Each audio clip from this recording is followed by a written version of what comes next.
Ciptakan manusia selalu berkeluh kesah, selalu ngangkluh, selalu merasa kurang. Ketika ditimpa musibah tambah ngersulah, ketika mendapatkan anugerah mereka pelit, mereka kufur, mereka lupa kepada Allah. Nah, inilah yang akan saya buka, semoga bisa bermanfaat. Selamat datang Sugeng Rawuh saudara saya Pak D. Rusbandi. Beliau min Kornyatil Penusupan, dari Penusupan ya. Bukan saya bangga ke wong Penusupan karo wong Penusupan ora. Beliau orang Penusupan tapi menjadi pahlawan orang Kabupaten Tegal. Insya Allah kalau beliau sukses, dan saat ini sedang belum sukses saja sudah banyak yang mendapatkan berkahnya. Tepuk tangan untuk panjenenganipun.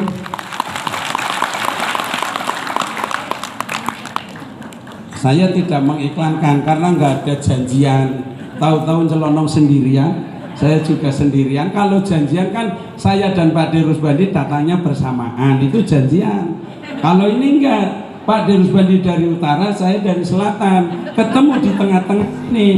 Jadi kita bersalaman, sama-sama orang Penusupan. Kebetulan beliau dermawan, sosiawan, dan saya kebetulan menjadi penceramah. Jadi pasti banyak. Allahumma amin.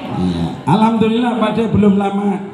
Saya hanya ingin berbicara tentang masalah. Bahwa setiap orang punya masalah. Orang kaya punya masalah. Coba jenengan jawabnya masalah baik. Orang kaya punya masalah, orang miskin punya masalah, orang pinter punya masalah, orang bodoh punya masalah, orang dane punya masalah, prawane punya masalah. Alhamdulillah. Agar Pak Bandi punya masalah enggak? Jari sampean, Pak D. Rusbandi punya masalah enggak? Loh, kulluhum, setiap orang punya tanpa kecuali. Dan setiap masalah itu harus dipecahkan, harus ada solusi, harus ada jalan keluar. Ingin tahu jalan keluarnya? Fa idza azamta fatawakkal 'ala Allah wa may yatawakkal 'ala Allah fa huwa hasbuh. Aku suara nerek, seminggu ke ceramah terus. Duit nganti ora kamot. Tak sudah kadung pan meneh. Wah, apa sih duit ora enak. Sampai erek. Satu kali manggung 50.000. Ibu kue ria jadi katok-katok kena. Laung kiai lokal. Kiai lokal, kiai jamiahan setiap hari ya. Senenan, Selasa, Rebo. Ya Allah, Gusti muter saminggu ping 7. Awake tambah gemeter kan digene lempot tok. Alhamdulillah diparingi kesempatan kepangi kali panjenengan. Jane kepengen anak unek-unek kaya niku nggih. Pada suatu hari ada orang datang ke saya punya masalah. Kalau saya lihat orangnya punya duit, punya segalanya, tapi ada masalah. Dan setiap masalah itu ada solusi. Saya bilang dari ayat Allah, fa idza azamta, lamun kon duwe kekarepan, fatawakkal 'ala Allah, serahkan kepada Allah. Wa may yatawakkal 'ala Allah, siapa yang menyerahkan urusannya kepada Allah, bahwa maka utai Gusti Allah hasbuhu, akan mencukupi. Kalau orang sakit, masalahnya sakit, inginnya apa? Pasti sembuh. Allahumma amin. Maka saya tadi bilang, siapa yang sakit datang ke saya pasti sembuh. Loh, kayak dokter, dokter be mati wingi kok. Dokternya mati, kiainya mati. Ini ikhtiar. Dasarnya apa? Fa idza azamta fatawakkal 'ala Allah. Saya bimbing untuk bertawakal. Ya, jadi yang menyembuhkan adalah panjenengan sendiri. Karena jenengan kurang tawakal, jadi tidak pasrah sama Allah, maka Allah lepas tangan, tidak membantu. Kalau Allah sudah lepas tangan, panjenengan mau cari daun apa kata orang, seluruh daun-daunan sudah dimakan. Aku kayak gon kayak ngapa, daun apa betak pangan gon kayak wedus, ya wis kayak wedus. Wong angger mriyang kan nurut karo tanggane ya. Sampeyan lara boyok kanggo godhong randu cukup. Wong ora duwe duit ya godhong apa-apa itu. Godhong gandul, Pak, ya godhong gandul dipangan ya. Godhong apa maning, lengguk dipangan. Kangkung dipangan, kabeh semua godhong wis dipangan, tapi nyong ora mari-mari, lang sampean wedhus. Angger sampean wong mesti pasrah karo Gusti aja nurut omonge wong. Godhong apa bae dipangani, emang sampean wedhus apa wong? Ayat Allah mengatakan wasta'inu bis-sabri was-shalah walakinnaha lakabiratun illa 'alal khasi'in.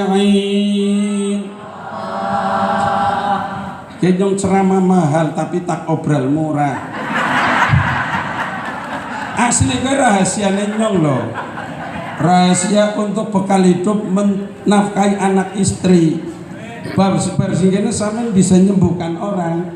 Kalau sampean itu tak kasih tahu caranya seperti itu. Rahasianya apa Pak Ustadz? Bisa menyembuhkan orang atau kita sendiri self healing ya, menyembuhkan diri kita sendiri. Rahasianya mohon pertolongan kepada Allah dengan cara sholat, dengan cara sabar. Gini apa nggih? Uang silakan ditumpuk. Banyak orang punya uang, masuk ke rumah sakit, pulang innalillahi. Orang yang tidak punya uang cukup minum seteguk air, sehat tanpa ada beban. Allahumma amin. Itu bukan harga mati. Kalau kita sakit mesti ke rumah sakit. Konsepnya, mindsetnya kita rubah. Kalau kita sakit ingat masjid, kalau kita sakit jangan selalu ingat obat, tapi ingat tobat. Allahumma amin. Apa bedanya obat karo tobat? Bedanya ilang T1. Obat lah katene angger tobat ana tene. Angger diitung nganggo hono aja ngono cara kok karena ke huruf Latin. Obat kene diitung coba O pirat, B pirat, A pirat, T pirat. Jumlah kana 38. 38 telu karo 8. Telu karo 8 ke 11. 11 ku siji karo siji. Siji karo siji kuwi loro. Loro kowe mau berarti hitungannya anggar sampean sakit orang mati ya urip. Oh iya lah kita karuan. Beda anggar sampean tobat. Tobat kan dihitung ora 38 tapi 58. 50 karo 8 13 niku siji karo telu. Siji karo telu ke papat. Papat kowe ya ayatuhan nafsul mutmainnah irji'i ila rabbiki radiyatan mardiyah fadkhuli fi ibadi fadkhuli jannati. Anak papat artinya orang kalau tobat sekalipun mati, matinya nggak sakit karena dipanggil oleh Allah bukan dipaksa. Matinya orang tobat dipanggil oleh Allah. Ya ayatuhan nafsul mutmainnah, wahai orang nafsunya anteng tenang ayem seneng, irji'i kembali balik meneh konang dunia sengsara melas temen sholat terus ngaji terus gini yang ngelih terus bayang terus belara terus lah pade ya sugi terus kapan belara mulanya pade selalu hadir memberi support motivasi bagaimana kita hidup berbahagia. Allahumma amin. Orang yang matinya tobat itu bukan mati bukan mati dicabut tapi mati dijemput.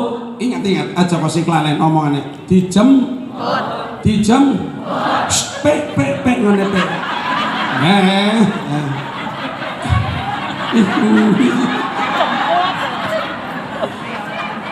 orang yang matinya tobat bukan dicabut B tapi dijemput pakai P.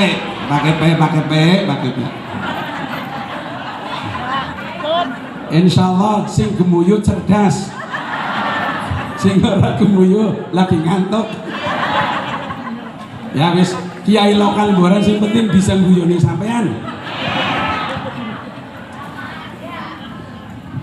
Orang yang matinya tobat bukan dicabut nyawanya lalu dilempar masuk ke alam jin, masuk ke alam setan, sehingga mereka akan sengsara selamanya, ditutup alam arwahnya, tidak sampai ke alam barzah. Makanya panjenengan sokan menjumpai orang yang mati kemudian menangis di tengah jalan, menangis di suatu tempat, itu karena bukan dijemput tapi dicabut. Kalau yang dicabut ya itu rekasannya luar biasa. Tapi kalau yang dijemput namanya saja dijemput. Jadi kematiannya penuh dengan kedamaian. Walaupun secara zahir mereka dilatar belakangnya oleh penyakit. Penyakit itu adalah ujian dari Allah. Kalau kita terima dengan senang hati, maka penyakit ini akan menjadi sebab kifaratun anil dzunubi, yaitu menjadi sebab dosa-dosa kita akan diampuni oleh Allah Subhanahu wa ta'ala.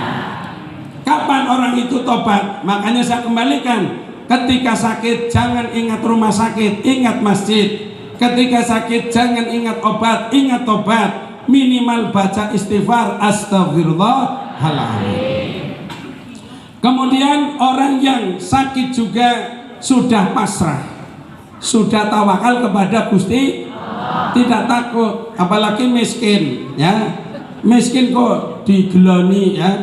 Kalau kita miskin, lah semua orang hidup di dunia tidak ada yang kaya, semuanya miskin. Karena itu Allah berfirman, walanabluwannakum bisyai'im minal khawfi wal ju'i wa naqsim minal amwali wal anfusi wa thamarat fabashiris sabirin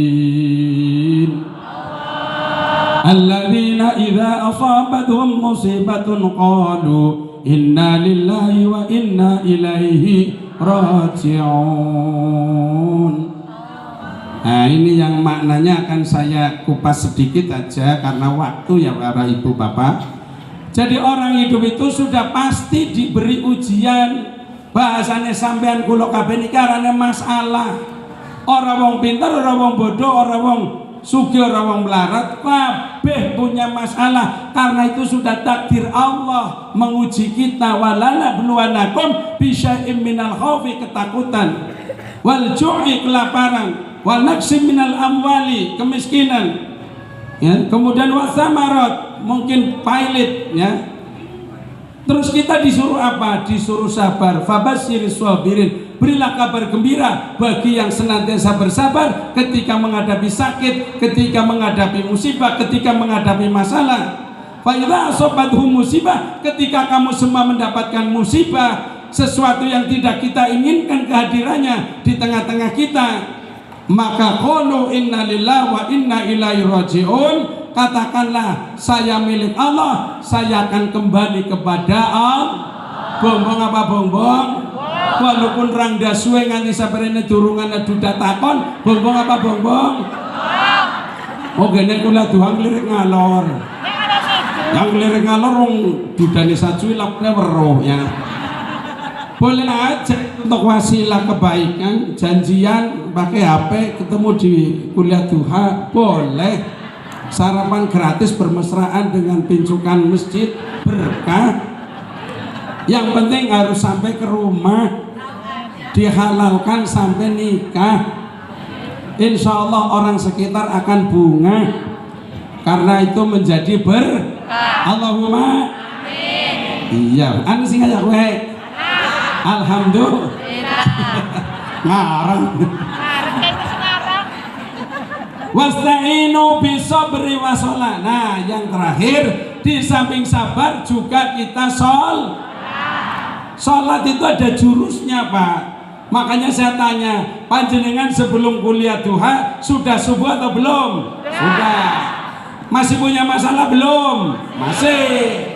Karena panjenengan belum menggunakan sholat jurus masalah. Wow, ada lagi, ada. Pukul 5:46 itu dalam jadwal namanya suruk atau isrok. Berarti sengenge sudah terbit. Ketika sengenge sudah terbit, kita boleh sholat, tapi pas terbit itu baru kita diharamkan. Namanya sholat sunnah isrok, 2 rakaat. Ketika kita punya masalah, ingin masalah ini segera selesai, ada sholat sunnah namanya isti'adzah 2 rakaat. Ketika kita tidak tahu di perjalanan atau punya rencana, tiba-tiba ada masalah, kita minta kepada Allah semoga Allah menyingkirkan masalah. Ada sholat sunnahnya namanya sholat sunnah isti'anah. Ketika sholat sunnah isti'anah ini kita selesaikan, ya, kita kadang-kadang punya rencana. Al-insan bitaksir, wallahi bitakdir. Manusia punya rencana, Allah punya segalanya. Agar rencana saya diridhoi oleh Allah, interkoneksi cara HP ke hubungannya kudu ana terus, sinyalnya harus ada, kuotanya ada, sinyalnya ada. Kita sholat sunnah istikharah 2 rakaat. Sholat sunnah istikharah, qalbi qutbi wa qalbi lubnani. Hatiku adalah rajaku, hatiku adalah pemimpinku. Kalau hatinya setuju, hatinya mantap, langkah kakiku akan mantap. Kata guru saya mengatakan begini, bahwa kebanyakan orang punya masalah itu karena salah langkah. Yang harusnya kakinya kiri dulu, langkahnya kok malah kanan, itu namanya salah langkah. Kalau sudah salah langkah berarti gagal rencana. Kalau sudah gagal rencana, hanya masalah yang datang. Naudzubillah min. Sampai mau maring masjid, sikil kiwa apa sikil tangan? Sikil tangan. Alhamdulillah. Tulisin darah ini mesin di jari sampean. Iya pakaian pintu gerbang. Seluruh area ini adalah masuk sing pintu gerbang. Walaupun nganggone motor, orang nganggo langkah ya, tapi niatkan hati saya melangkah dengan kaki kan. Dongane apa? Dongane Rabbi firli waftahli abwaba rahmatik. Yo muni Rabbi firli waftahli abwaba. Aja masuknya wadi ini kata dongane julus. Rabbi firli waftahli abwaba rahmatik. Itu sunnah Rasul ya. Walaupun kecil tapi besar manfaatnya, besar pula dampaknya. Jangan salah langkah. Kalau salah langkah kesananya, kalau dalam ilmu manajemen sesuatu itu harus di planning. Kalau sudah di planning, di program, kemudian nanti baru acting. Acting itu action. Setelah action baru dievaluasi, controlling. Lah kita nggak itu semua. Yang penting babet sakarbet. Nah pantes sampai turun sholat sunnah isyraq, turun isti'adzah, turun isti'anah, turun istikharah, turun sholat duha, monine kuliah duha, jebula sembahyang duha. Nanti kita programkanlah secara kolektif, tapi ini secara pribadi panjenengan duha waktunya sampai sebelum zuhur boleh dilaksanakan di rumah masing-masing. Itu namanya sholat untuk masalah kita. Sholat itu bukan untuk orang lain. Ternyata itu adalah kunci bagaimana kita membabarkan masalah sehingga masalah itu akan hinggap dari kita. Allahumma amin. Ano Pak Ustadz, boro-boro sholat sing kayak kue lah, krungu betembe tembe ya, boro-boro nglakoni krungu betembe ora apa-apa wis dimaklumi. Sing penting sholat 5. Hari ini adalah hari yang ke-1422. 1412 ini adalah hari yang ke-1412 ulang tahun sholat 5 waktu. Bukan sekedar dikenang, tapi harus diamalkan dan dipertajam lagi supaya kita tidak terkena ayat yang berbunyi fawailul lil musallin alladzina hum an salatihim sahun. Coba saya ingin surat ini dibunyikan bersama-sama, tabarukan, semoga kita mendapatkan berkah. Tapi saya bukan pakai kastori, jadi lughotnya atau gaya membacanya, cengkoknya monggo sesuai yang dipelajari. Surat ya, tadi yang berbunyi fawailun. Yuk, a'udzu billahi minasy syaithanir rajim. Bismillahirrahmanirrahim. Fawailul lil musallin an salatihim alladzina hum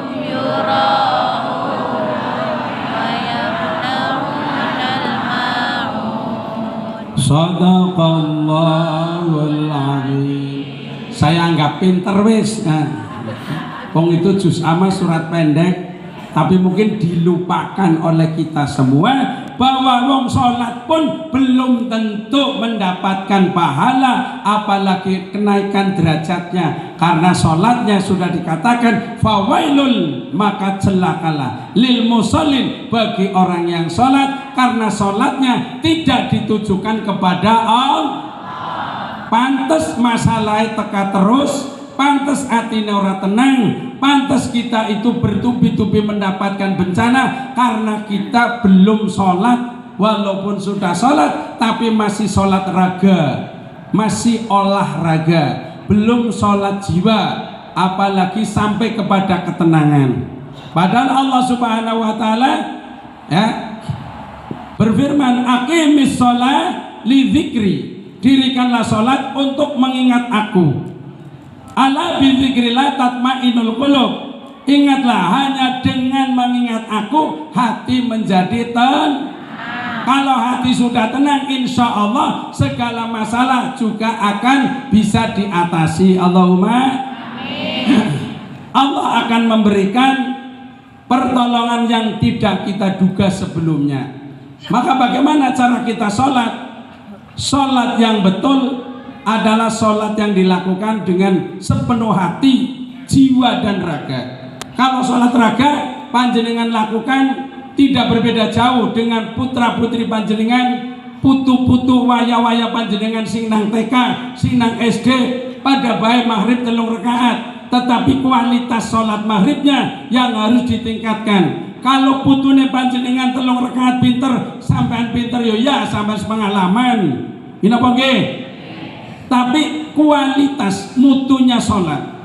As-sholatu li dzikri, sholat itu untuk mengingat aku, bukan mengingat korek sing ketinggalan, duit sing kelangan, atau mungkin habis Allahu Akbar kelingan masakan di meja belum ditutup. Ini apa nggih? Kayongnya kerasa apa kerasa? Sampai kadang sholat kelingannya mengendi? Ya itu sholat itu terapi healing, terapi kesehatan.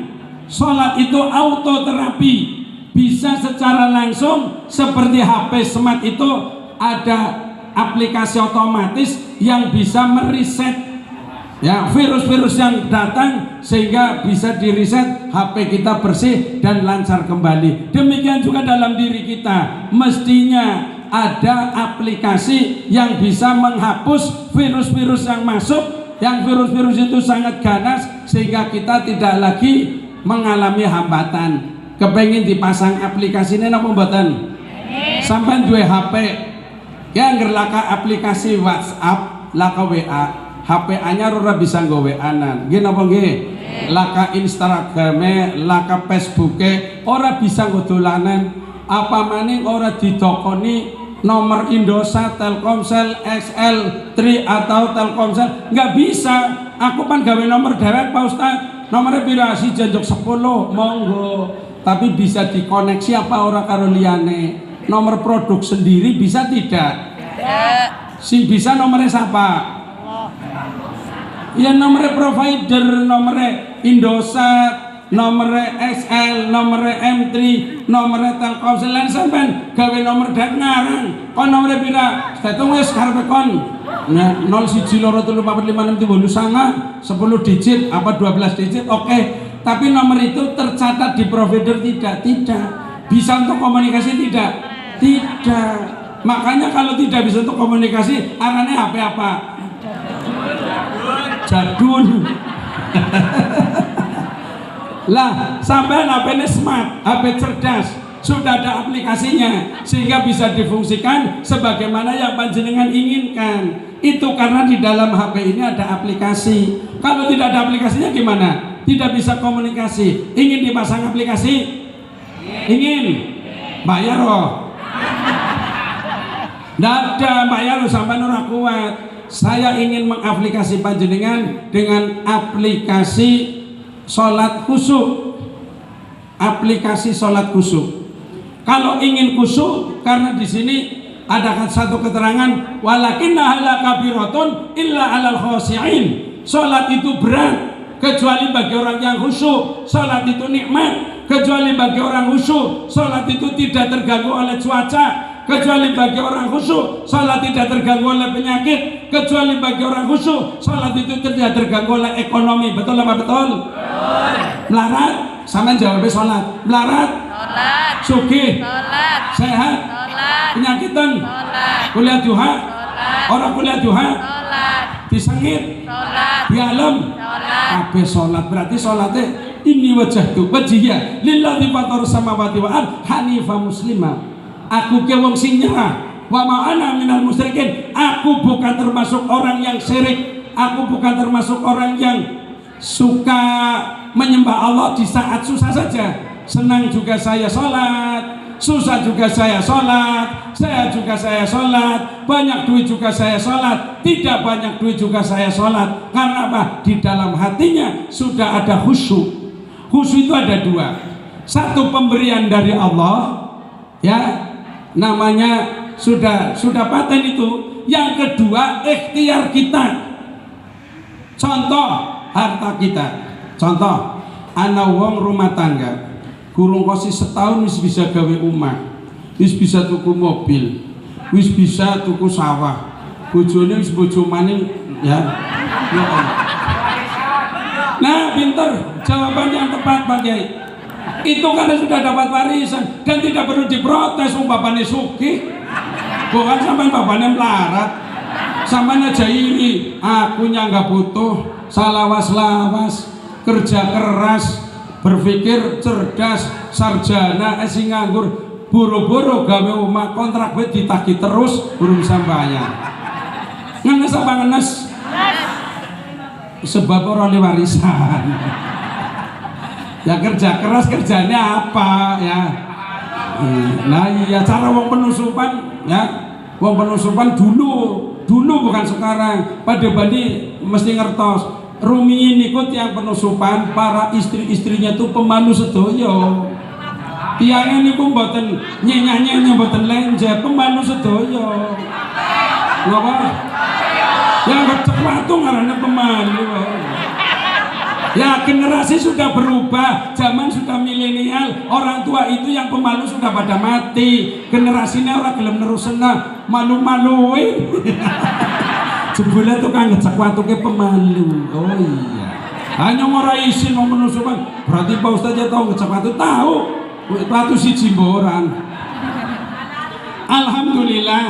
Ya, itu kemudian kita bisa tuntaskan ya sesuai dengan, kalau kita umat Islam ya sudah punya basic sholat, mari kita tune in ya, kita terapkan aplikasi ini agar bisa sholat khusyuk. Karena khusyuk itu ada dua, satu bil ikhtiar, dengan cara ikhtiar, yang kedua itu sudah tajarud, sudah diberikan oleh Allah. Kalau sudah diberikan seperti apa? Kaya Nabi, wali orang sekolah. Orang sekolah anak perguruan tinggi, universitas khusus jurusan wali ndak ada. Ngolah kasing mlebo wong waliullah kowe ya, tidak kelihatan. Jadi tidak ada sekolahnya, tapi bisa seperti itu, anugerah dari yang kedua dengan cara ikhtiar. Kalau kita mau seperti itu wong biasa ya kudune ikhtiar. Dan ikhtiar ini sudah dicontohkan oleh Rasulullah, oleh para sahabat ya, bahwa kita itu punya guru. Kalau tidak punya guru, mustahil kita tahu. Kalau ada orang yang sok tahu tanpa guru, namanya iblis. Ya iblis. Wong Kanjeng Nabi bentuk guru, gurune Kanjeng Nabi malaikat Jibril. Para sahabat punya guru, gurune Kanjeng. Seterusnya para tabi'in juga ada gurunya. Lah sampean gurune sapa? Gurune Satori. Lah Satori itu guru ke diguguk, ditiru. Lah nyong guru hari Minggu turu. Kita ora turu wong lagi gon mene sih. Para jamaah hadirin wal hadirat rahimakumullah. ngalah cekap monggo kula melas karo sampean takwain aplikasi Miftahul Jannah nggih bar niki mangke tembe sesen tanya jawab.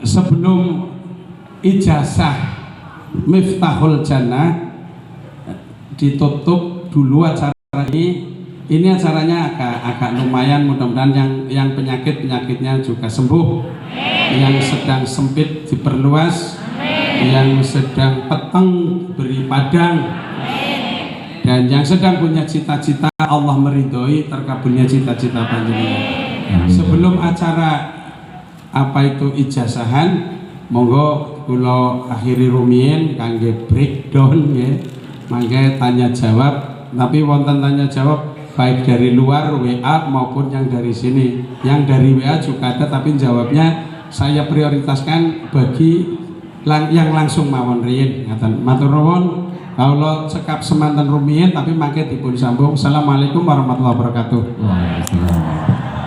Allahul kafi Rabbuna kafi